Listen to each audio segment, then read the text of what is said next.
about all kinds of stuff. Professor Dave explains.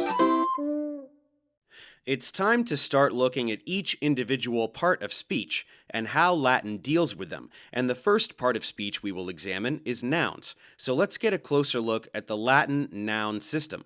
We already mentioned that Latin is an inflected language, and that nouns are inflected words. This means that nouns in Latin acquire several forms, depending on the relationship they have with the other words in the sentence. So what does inflection actually mean? The act of inflecting is called to decline, from Latin de and clinare, meaning to bend down or to deviate. The inflection of nouns is called declension, which refers to a fixed pattern of endings. We must get familiar with these words because we will be using them every time we talk about nouns and adjectives. The word for inflecting will change when we talk about verbs. Latin nouns have three genders: masculine, feminine, and neuter. Learning genders will be of vital importance for the understanding of Latin sentences. Nouns also have number, which means that every noun has both a singular and plural form. Unfortunately, unlike in English, where most nouns simply add an s to make the plural form, in Latin, different groups of words have different ways of forming the plural, and we will need to learn all of them a little bit at a time. This aspect of Latin grammar will be confusing at first. English doesn't have anything resembling declension.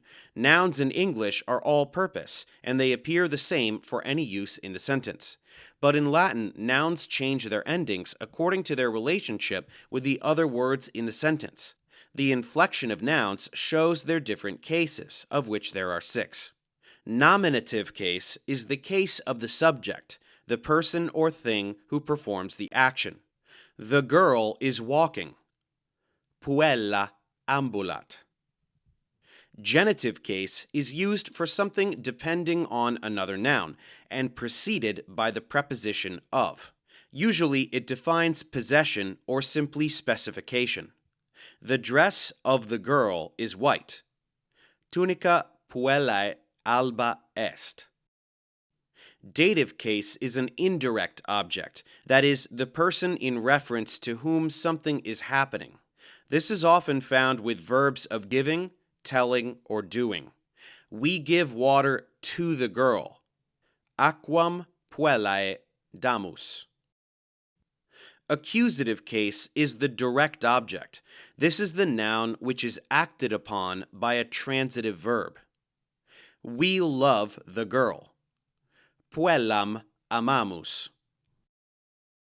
Ablative case generally describes phrases expressed in English with a preposition, such as with, by, from, or in. I am walking with the girl. Cum puella ambulo. And vocative case is only used when you are directly addressing a person or object. O girl, sing to me. Puella mi canta. As you will have noticed in these examples, the form of the word girl or puella changes, and each of these singular forms will also have a corresponding plural form, so that makes 12 forms in total.